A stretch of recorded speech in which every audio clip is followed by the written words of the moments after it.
Okay, that was it. That was the live button. You should be able to hear us now. Should be able to see us.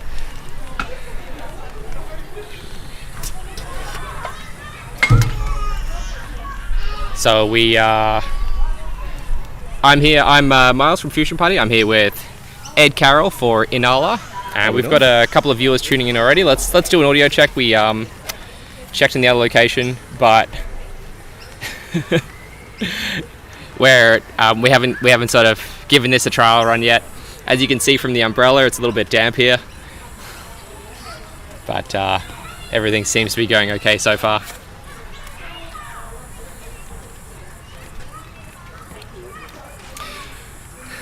So yes, we're here at the Lake Parklands in Richlands, and this horrible muggy Saturday afternoon. It was a pretty awful night last night. It was very wet, very hot, but I guess that's Queensland for you, and that's also climate change for you.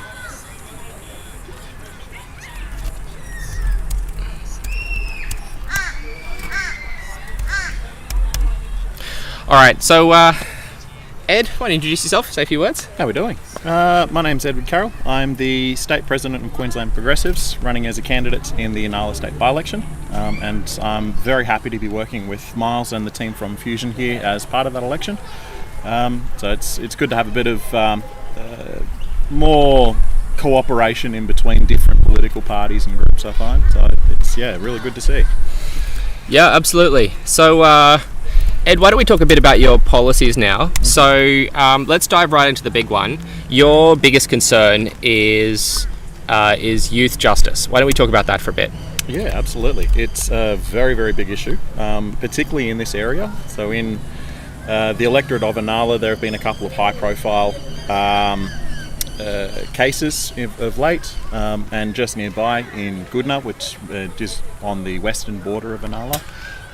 There was a very high-profile case of youth justice related. What we're seeing at the moment in the media and particularly politically is that the policies that they are pushing and the direction they are going towards is completely opposite to all of the evidence that we know is going to actually have an effect on youth justice and reduce the rates of crime. So they're very punitive. They're not going the right direction on recidivism or reducing the rates of offending or re-offending. They're not putting any supports in the community, which is where we know is the number one place that where if people don't feel included or part of community, they're going to reject it. They're going to be negative. They're going to lash out, and we see that in youth crime from that. So it's completely the opposite direction. So let's talk on a related topic at the moment. So we're currently here at the lake in Richlands on the edge of Forest Lake. Does this issue affect this area specifically? Does it affect different parts of Inala differently, or? Yeah, it affects different parts of Inala differently. So in this area in Forest Lake, it's a little bit more of an affluent area, so you're going to see a lot more of the victims of crime in this area. Whereas if you go on the other side of Inala, closer towards the highway, if you get into Durack and Doolandella and Inala itself and Richlands, a lot of those areas are lower socioeconomic areas. They're a lot more poor. You're a lot more likely to see the lack of supports there and the lack of community infrastructure to support them. So you have little different demographics across the entire electorate being affected in different ways. And I know this is also a personal issue for you as well, so I understand why it's so important. It is, very much so, yeah. In December of last year, my family was actually the victim of crime ourselves. We had our house was broken into, we had wallets, keys and cars completely stolen. We're still falling out from we're still dealing with the recovery from that, I should say. So my car was a complete write-off. They found it a couple of days later, but police had to use a spike strip, so insurance has completely written it off. So I've had to go through the steps of dealing with that with insurance. My wife's car was recovered, but over the Christmas break, the police have been slow with dealing with it, so we still haven't got that back from insurance, and we don't know which way that is. And we're now like 3 months down the track, so it's been a lot of inconvenience, a lot of money, we're out of pocket. a lot of dealing with that. You know, I've got 3 young children. The oldest is only 6, so trying to deal with explaining to them what's happened and the reasons why that's happened and all the questions that come up about it is really a difficult thing to go through as well. Yeah, so rationally, you know, there are very clear ways to effectively address this from a community perspective, but there's a lot of strong feelings about this as well. So how would you say about people who do feel very emotionally impacted by this? I'd say the biggest issue we have is that there is a lot of fear in the community, which it's understandable. It's a very an emotional subject. It's a subject that provokes a lot of fear. And there is a lot of fear being provoked by the media and by certain sections of politics, particularly the LNP. They see it as a political football. They see it as a very easy wedge topic to kind of attack Labor with. They go with the soft on crime rhetoric a lot. They push hard to have these punitive policies put in place and stop Labor from putting in good community-based and evidence-based policies. So we see from that a lot of fear in the community, which leads to a lot of racism, rightly or wrongly. You know, the majority of people that commit crime are not people of colour, but that doesn't matter. They're still the ones that are targeted. That leads into a self-perpetuating cycle of othering and, you know, people being rejected by society, so they then turn down these pathways and get pushed down them. You know, if you call a person a dog for long enough, how long before they start barking at you? So it's a way of saying that we need to have community-based solutions to reduce the area, and we need to have people and policies and political parties that push against that fear and say there are reasons behind what is happening, and the way that we can change this issue and lower these rates is by reducing that fear in the community and increasing the ability for community to work together to fix these problems. Great, thanks so much. So let's take a break for a minute. I want to say hello to a few of our viewers. So let's have a look at how the audio and the video quality is. We've got Silverhand77 streaming in on the stream. We've got a few other members as well coming in to have a look. So guys, feel free to say hi, drop in your location, where you're from, and if you have any questions for Ed or myself, feel free to put those in chat as well. So we're kind of going off our own estimate, but as well, like, if you guys can hear this all right, see this okay, if you have any suggestions, please feel free to let us know. So it's a lovely wet day here. We've got a bit of rain, little sprinkling coming through most of southeast Queensland at the moment. Wed, what's the weather like down here usually? Usually it's either stinking hot or just muggy, as it is today. We've gone from having the highest heat wave on record, and this area was one of the worst hit, to, you know, days on end of heavy rains, just in between, and doesn't really do enough to cool it down. It just makes everything ridiculously humid. Are you concerned about the impacts and risks of climate change in this area? Very much so, yeah. So only a couple of weeks ago we had an issue where a substation just on the outside border of Durack melted in the heat, and it was specifically because of the heat that the substation failed. There was about 6,000 or so customers without power at all, including commercial customers, you know, petrol stations, nothing, the whole entire substation, and that grid shut down due to the excessive heat that we had at the time. So one of the main issues that we face is that there is no climate resilience built into the government's policies or portfolios at all. There's no looking forward to saying, you know, whether you understand climate change or not, we are living in the world right now, and we need to be able to deal with that. We need the forward planning to say how we're going to live with climate change, with you know, the excessive heat waves that we're going to get, the cyclones and bushfires that we're going to get. How is that going to change how we build our societies and how we sustain them? And that's very important to this area, because like a lot of so-called safe seats, Labor, the seat of Inala is the safest statistical seat in Queensland for Labor. There's a lot of lack of infrastructure and planning around that, because they don't see a need to provide priority to those areas as opposed to areas they can perceive more votes coming from their work.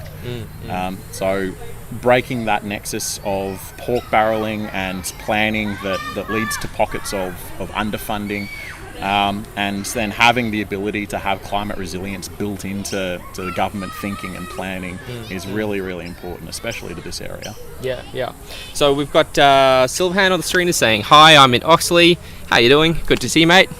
So let's use this opportunity to look at the public response to climate change. Now, you're obviously running for a state seat here. I am, yes. But there's three different levels of government. We've got local, state and federal.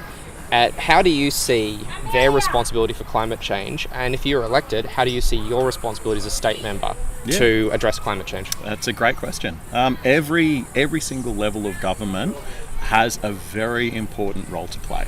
You talk about council level. Brisbane City Council is the largest council by land size and one of the most populous single council areas in Australia.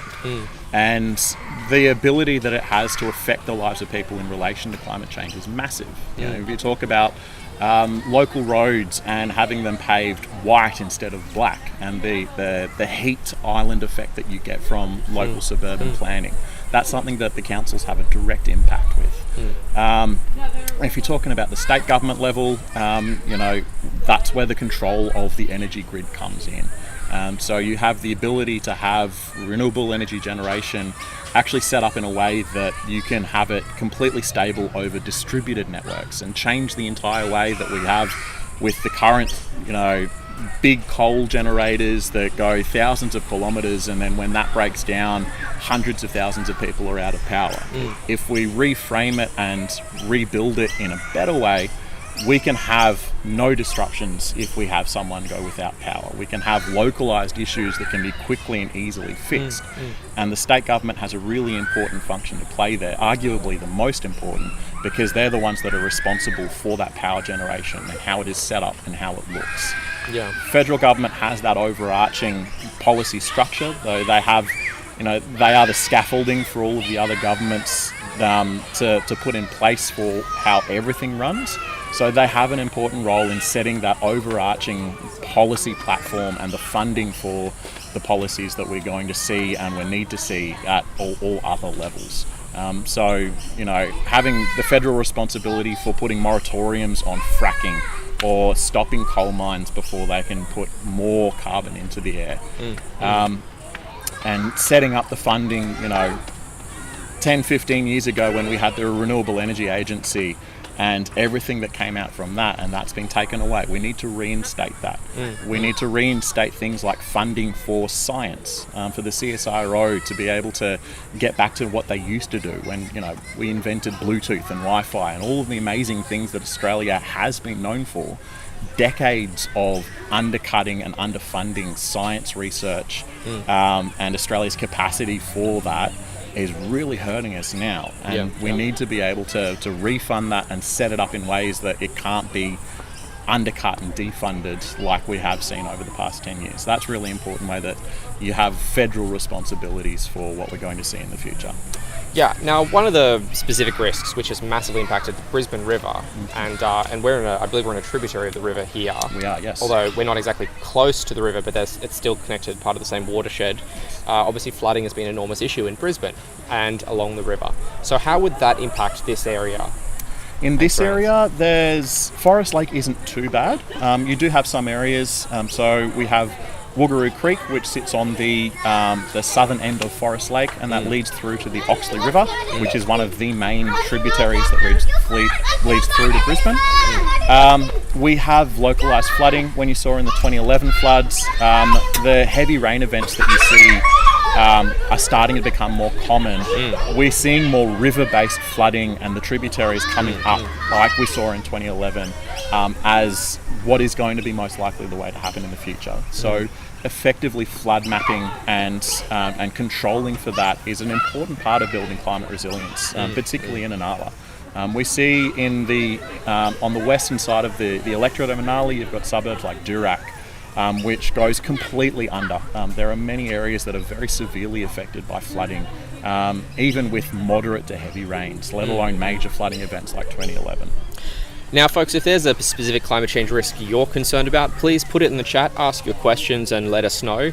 Obviously, there is a bit of a wicked problem, climate change, because it affects so many different aspects of society, and flooding is one thing that around southeast Queensland has had major impacts in the past. So if you're not from around here, then that's a pretty big issue which we're concerned about. But there are other issues as well which we're concerned about, which we want to try and be able to fix. Do you have any more thoughts there? No, I think we covered it pretty well. What I would like to see, and something that I'm really excited about working with Fusion for, is the policy that Fusion has for 800%, or I think it's about 800%. 800%, that's it. Renewables. Reframing what renewable energy and what the export economy for that looks like is really exciting, and I love the policies that Fusion has in particular, and I'm very keen for progressives to take them on board and to run with them in Inala.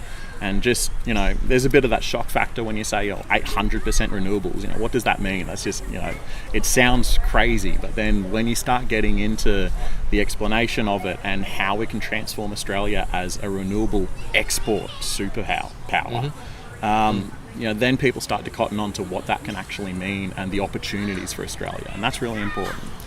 Yeah, absolutely. And you're right about that shock factor, and that's part of the question as well. What does 800% mean? Yes. Well, obviously there's a huge debate in mainstream politics around whether and why, unfortunately, we should be doing so much of a decarbonisation. And the 800% figure is to help people understand that it is a large-scale problem, but also we want to underscore that even though we're talking about a big transformation here, and there's going to be little speed bumps along the way, but we're going to do it without disrupting the economy, without sort of reshaping people's lifestyles, that is possible to hold on to what we've had, but also decarbonise and transition towards a net zero future. Yeah, absolutely. There's a lot of really big opportunities, and the current Queensland government have been doing some good work. They've got the local jobs and power plan, which they released last year. It sets up a good amount of the infrastructure. They are focusing a little bit too heavily on hydrogen as their main export feature, which I wouldn't like to see. Okay, thank you. All right, we're going to have to pause this. I've got my two sons here with me today, and they're getting a little bit too close to the forest lake. It's only shallow; they're not going to be in too much trouble. But those ducks are vicious, mate. Yeah, those ducks will get them for sure. I'll be right back. We're going to take a short break here. So I'm Miles from Fusion Party Queensland, and we've been speaking to Ed Carroll from the Queensland Progressives. So we've got. Let me just shift that a little bit. So we're here at the lovely Lake Parklands. You can see in the background there, in the seat of Inala. So we're actually on the edge of Inala here, where I believe we're just within the suburb of Richlands. So there's the suburb of Inala, and then there's the electorate of Inala as well. So we're in the electorate of Inala, but not in the suburb of Inala. Bit of a Schrodinger's suburb there. So once again, putting it out there, if you're in chat and you've got some questions you want to ask, or they're for Ed or for myself, there's things you're concerned about, then please feel free to chuck them in. Obviously, Fusion Party, we've signed up with Ed to support him for this campaign. We've got a lot of overlap in policies. It is with the support of the members, but then obviously the Ed as well has taken on some of our policies as part of his platform. So we're going to go to a splash screen now. It's going to be about, I'm going to say, maybe we'll take like a 10-15 minute break. So thanks a lot, and see you guys shortly.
Okay.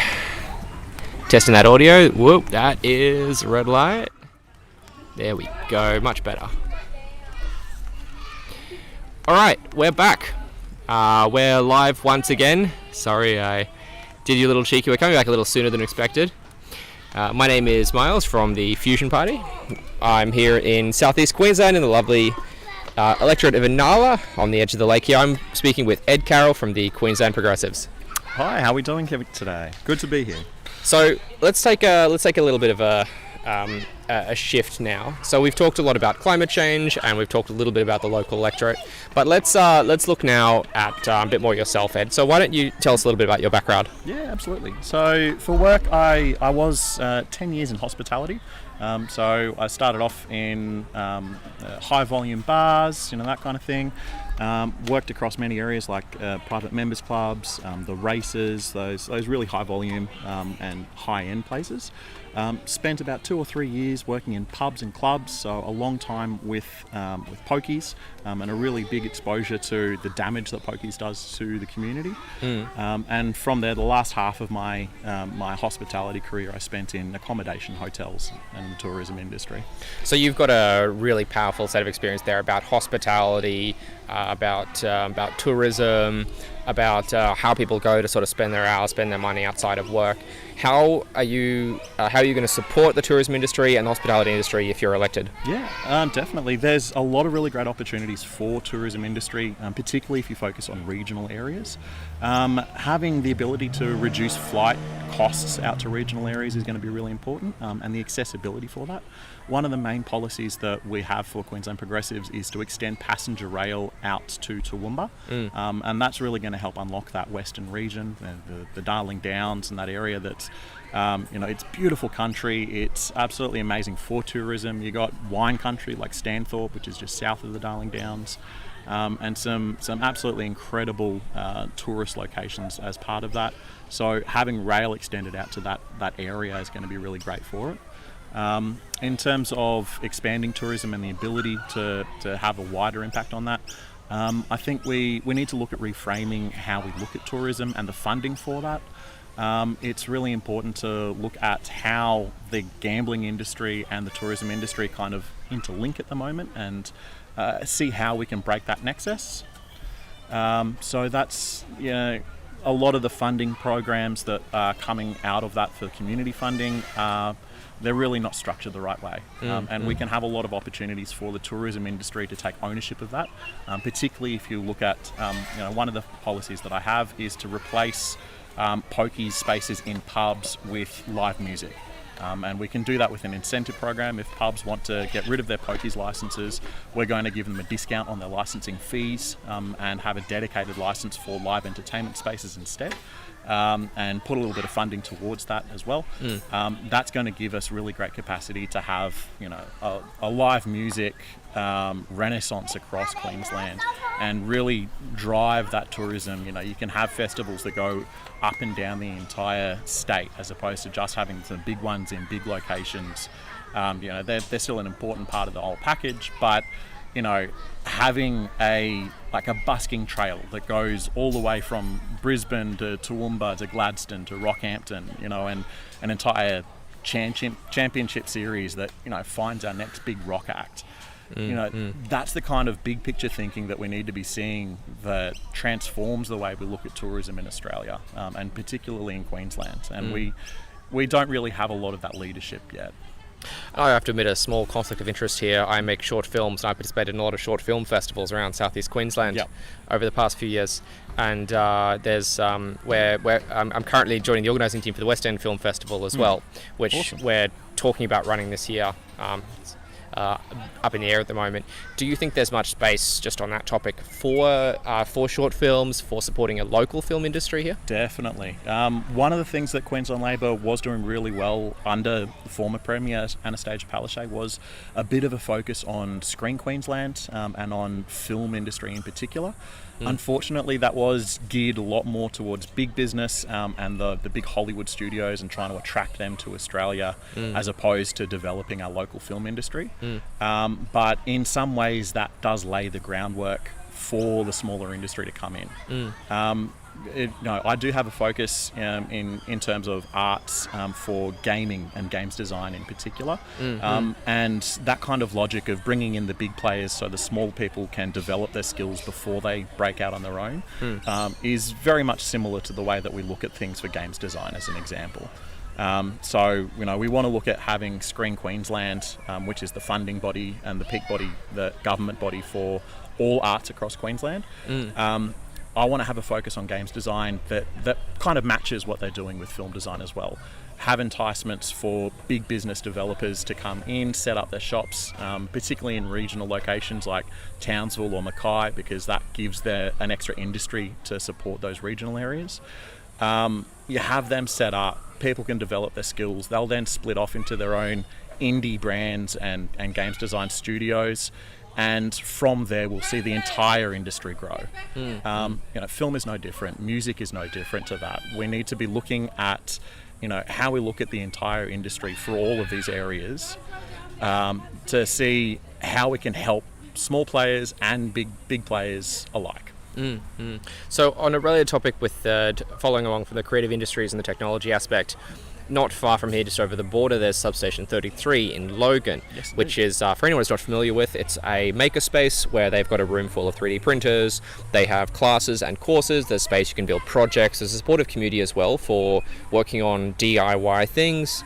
There's also storage areas. So is there anything like this in Inala? And Hold on. We'll be right back, folks.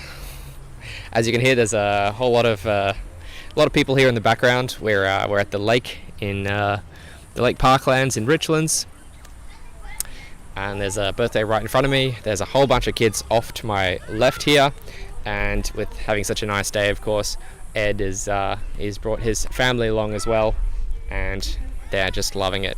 Even despite the rain, it's actually really nice. It's not too muggy. The water's keeping the heat down. So we're going to be here for about the next probably the next 40-50 minutes, and we're about to fire up a barbecue as well. So anyone else who wants to come down and say hi, please feel free. We'll put on a free feed and catch up and see what's going on. So I'm going to put us back on splash screen in a second, and we'll come back shortly, probably in a few minutes.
Hello, this is Miles from Fusion Party. I'm back again with with Ed from the Queensland Progressives. We're running for the state electorate of Inala in the upcoming by-election.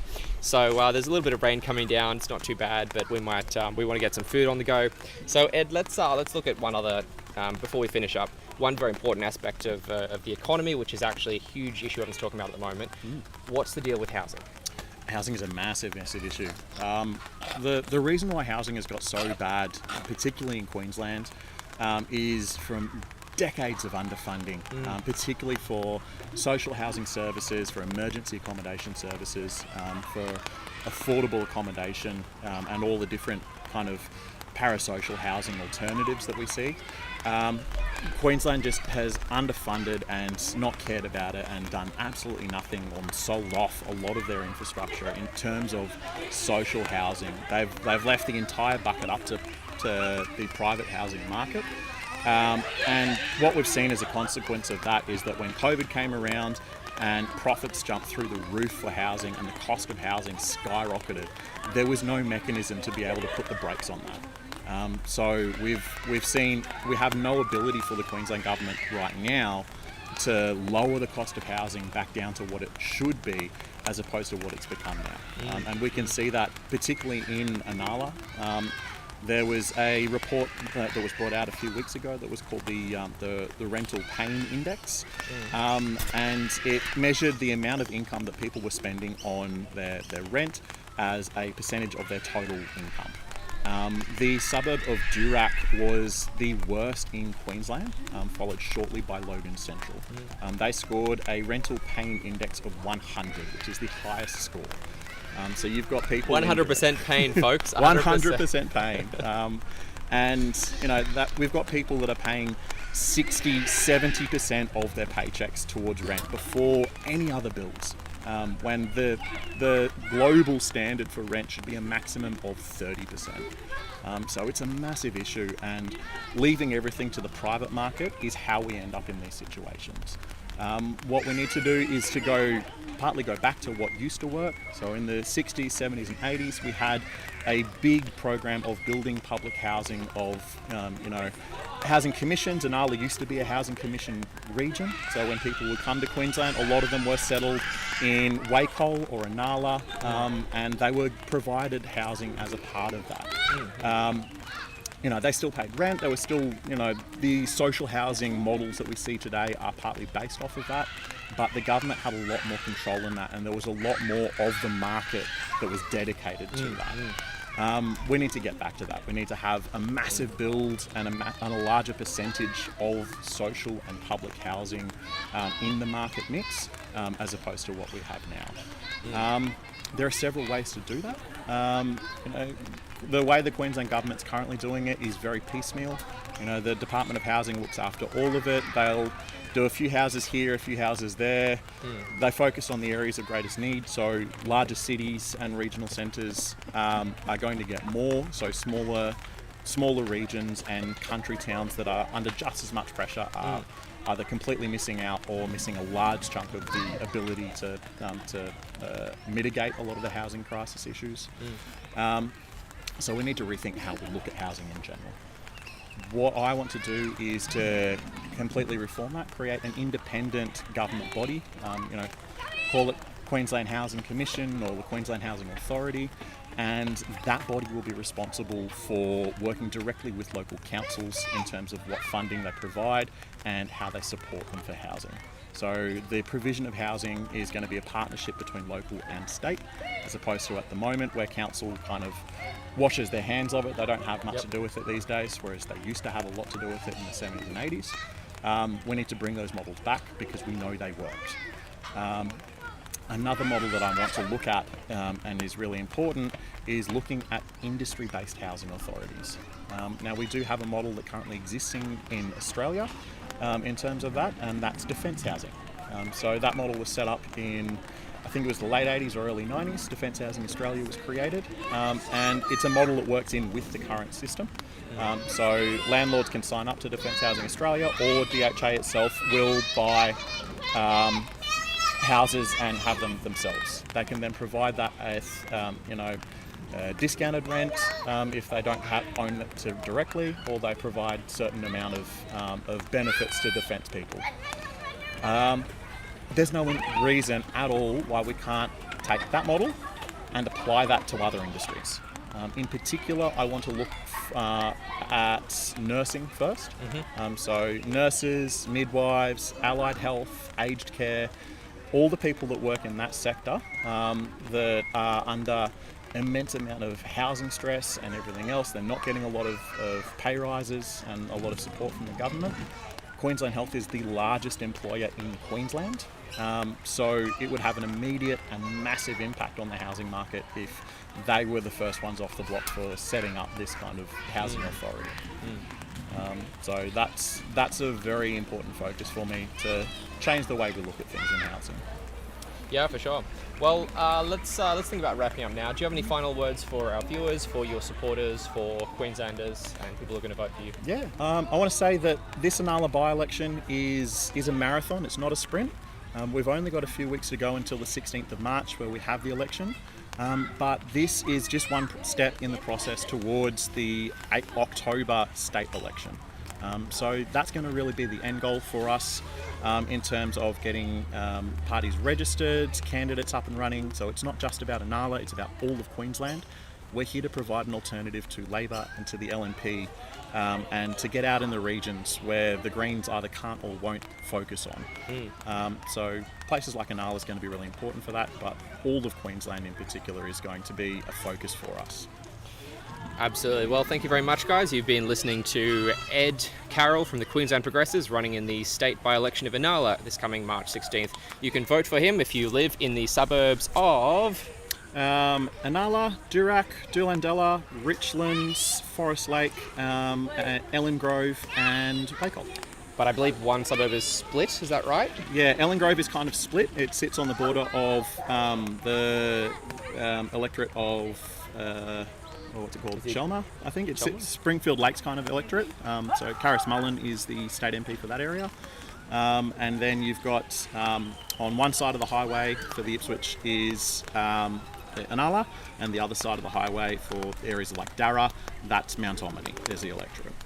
So if you need some help voting or you're looking for information, you can go to the Electoral Commission Queensland website. You can also reach out to us on social media, either Ed Queensland Progressives, or you can message us on the Fusion Party page. This has been Ed Carroll for Inala, running on a platform of youth justice and all of that other great stuff. Thank you very much and have a great day. Michael.